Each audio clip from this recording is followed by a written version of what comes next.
Fantastic. Thank you, Nadia.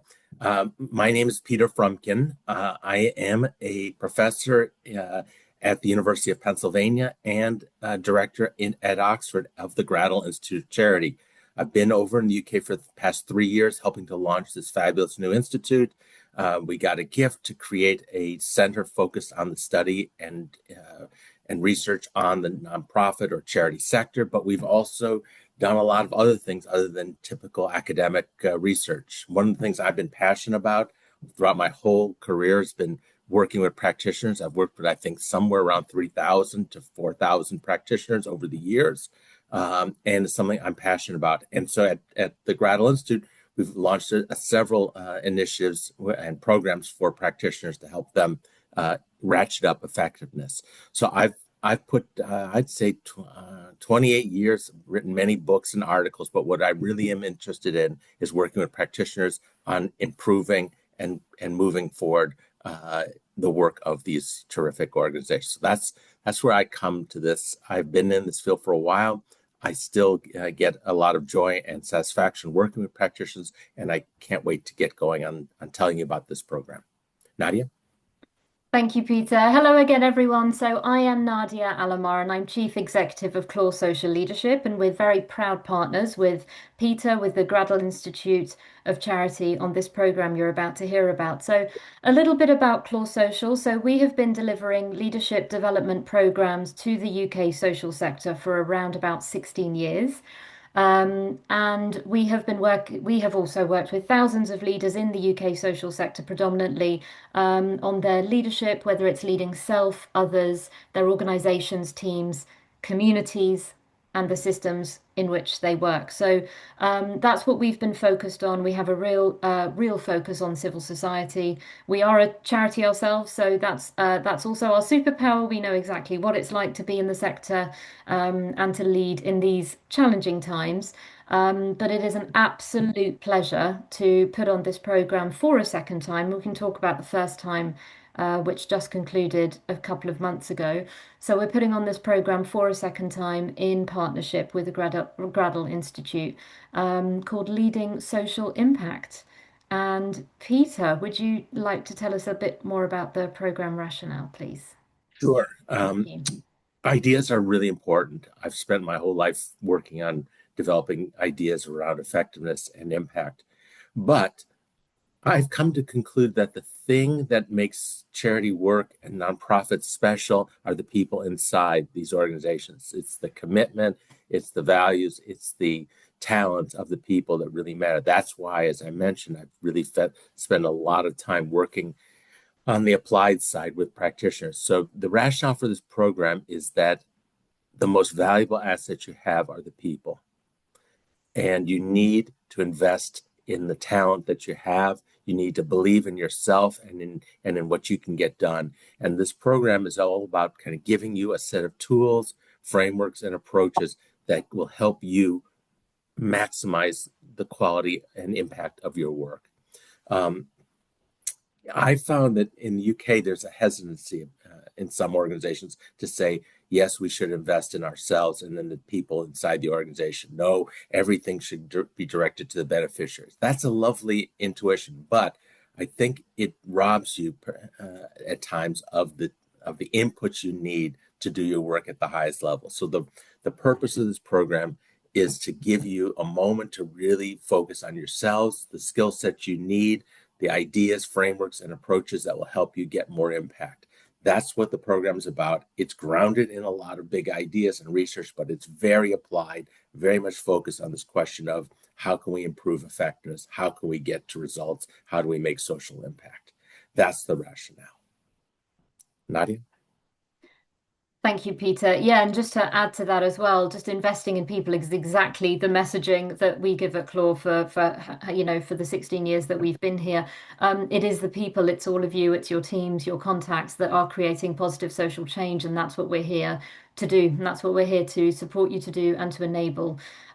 So we do have so the program kind of structure will start with a wonderfully intensive, but very refreshing. And we've got some beautiful feedback, which we can't wait to share with you after this call, so we can send that. But we start with quite an intensive residential, which will take place at New College, Oxford.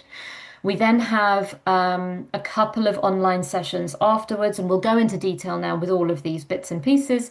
We have a couple of online sessions afterwards, and then we've got another in-person celebration event, which will take place in London. So, Peter, would you mind please talking about that strategic kind of focus of the residential, please? Yep. I am a strong believer that a key driver of effectiveness is good strategy. How could you possibly be effective? How could you possibly get results if you don't have good strategic impulses and ideas? So we want to focus in the program, and we have in our first iteration of it, on strategy tools, frameworks and tools that you can apply to drive greater impact inside the organization. Tools on the intention side, on the measurement side, on the communication side, on the ideation side, all over the strategy spectrum. So I like to think about strategy as important both internally and externally. Internally, you have to have clear goals. You have to have a powerful theory of change if you're going to get to results. And so what we want to do is give you front-end tools that will allow you to start thinking about how can I define my goals? How can I drive them inside the organization? How can I plan more effectively? And then on the back end, we want to focus on measurement and communication. How can I let the world know about all the great work I'm doing? How can I tell the story of impact and results? So strategy is something that I think is the essential kind of driver of effectiveness. Everyone wants to have results. You're in the sector because you believe in the work, you believe in the values, you believe in the goals.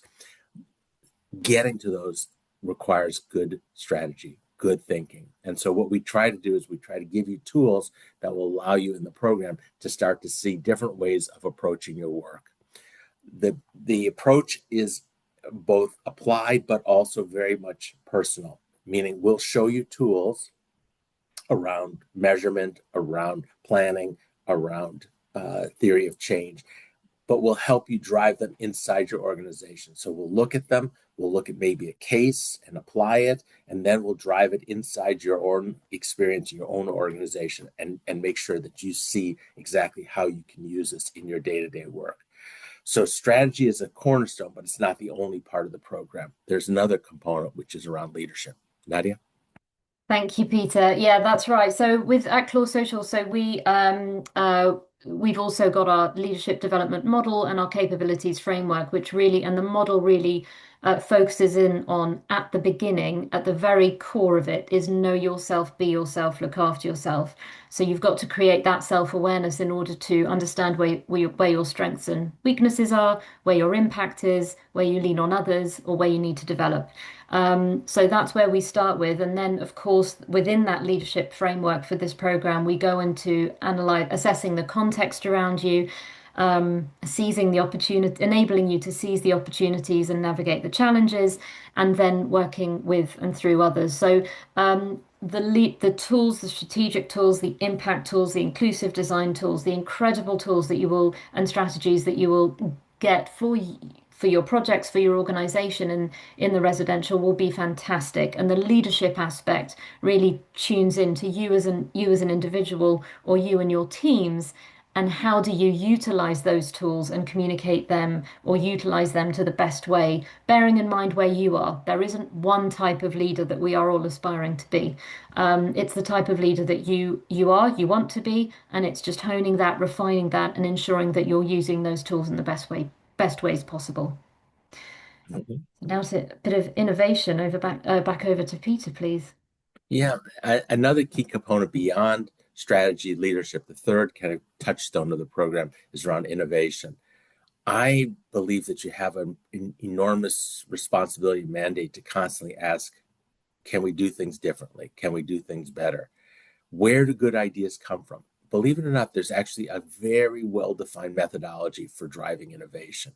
And so we'll have a big part of the program focused on design thinking, human-centered design, and the approaches you need to start thinking about how you can change and improve programs from the perspective of the beneficiary, the end user.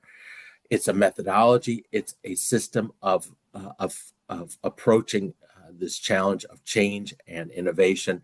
And we have a fantastic instructor for this I've worked with for many years. And she'll work with you on this question of how can I get systematic about the goal of innovating, of making sure that whatever I'm offering actually coincides with the actual needs and desires of the people I'm serving. And it's a process by which we're going to show you how to start to reimagine, redesign programs from this kind of end user perspective. I think it's a really important part of the program. I think last year the participants had an incredibly good time with it. They really enjoyed it. And so it's a key part. So think about these three elements as stacked. One is strategy, which is your way of thinking, the tools you need to kind of get better operationally. Second level is this more personal level of leadership and the tools you need to kind of help bring along the board, the volunteers, your fellow staff members. And then the third piece being this kind of question of how can I constantly ask the question, what if? How can I get better at innovating? How can I drive new ideas inside the organization? Those are the three key components. There's other stuff that goes on inside the program. I should also say this, those are three big ideas and skill sets that we're working on. But there's a secondary kind of process that goes on in this program, which we saw in our first version of it when we offered it, which is that there's a wonderful moment where you're no longer alone. A lot of the work in this sector is very isolating. You're often deep in the work. You're not able to connect as fully as you might want. This program really creates a fabulous cohort of learners. You're going to find new friends, new colleagues, new people that you can resonate and connect to. We saw a lot of terrific new friendships and professional relationships forged in this program. That's part of the reason why it's residential. Online is lovely. This is a nice format to kind of communicate quickly, but there's something magical and special when people spend 4 days on top of each other, talking, eating, learning, working together. So don't underestimate the power of people and of new connections. Yes, we'll teach you strategy tools. Yes, you'll get tuned on leadership skills. And you'll get a framework for innovation out of all of this. But you'll also get a fabulous new cohort of people that you can connect to and work with long after the program is over. Nadia. Thanks, Peter. Yeah, I do. The WhatsApp group amongst the cohort, I think that was set up after day 1 or 2, and I hear it is still buzzing. So it's really lively. People are helping each other. They're sharing both personal and professional things. And it was so much fun. It was a lot of fun. There are a couple of dinners that we have together. There's free time that people have as well.